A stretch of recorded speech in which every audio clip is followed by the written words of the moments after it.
Hey guys, recently picked up one of these Chinese skid steers. This particular brand is called a Ying Thing.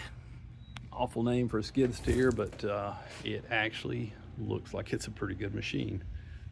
Didn't want to run it too much without doing an oil change, and the oil change was brought on after a simple check on the dipstick.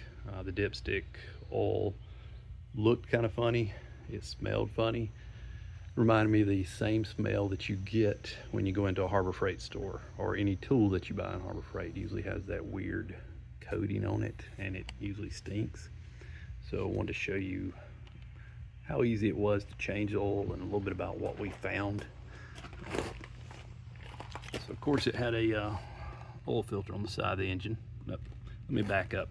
The engine in this thing is a 739cc. I guess this is a V-twin. It is a knockoff of a Kohler. I'm not sure which model, but it's just like any other engine. It has, this one particularly has two places that you can change the oil or let the oil flow out at the bottom of the engine. See, I don't know if you can, there's one down here. It's a 12mm bolt, and there's one identical on the other side. I'll show you the other side in a minute. It was much easier to get to and change the oil. The hardest thing about this oil change was getting this filter off. Tried every oil wrench I could on it, couldn't get a good grip, so used a clamp. I guess this is what's known as a C-clamp. Tightened it onto the filter and was able to get enough torque to turn it and get it off the machine.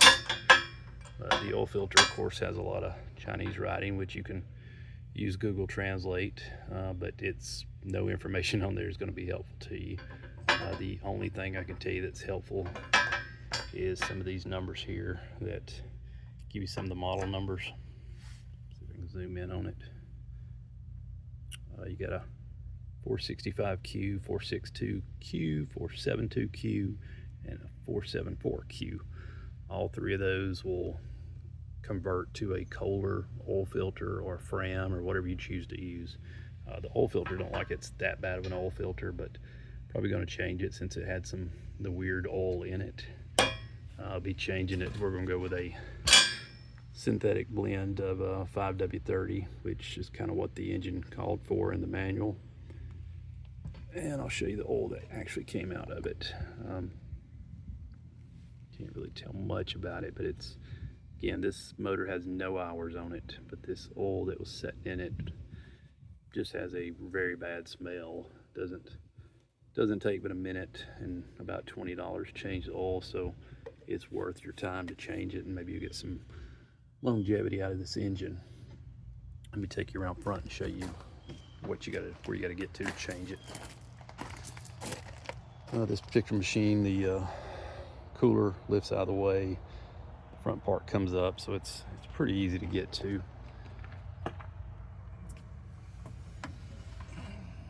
So here, this is the other side of the engine. Both engines have the same 12mm bolt down here. See if that focuses in on for you. This is the oil filter up here. Give you a little bit better look, and see if we can get down closer for you on this.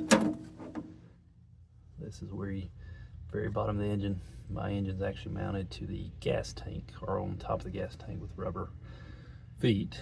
But move that, tilted on its side. It was pretty easy to use a jack to get it tilted up.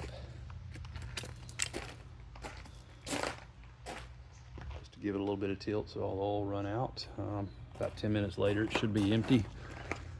Put your new filter on, get rid of this nasty oil, put some good oil in it, and hopefully this engine will last you for as long as a Kohler would. But also be sure and check out your bolts on this engine. You'll find a few that are loose or probably don't have lock nuts where they should, but overall it seems like it's going to be a good machine. It's heavy, and I think it's going to do everything we need to do to move some gravel piles and finish building this swim pool. And I'll probably put another video up of this doing a DIY swimming pool for a friend. I've already built one myself, but Gonna help a friend out with his pool, getting it in, and save a good bit of money. But check out my channel. I'll probably have a video of all the plumbing we're doing on this one and how everything has went together so far. Thanks for watching.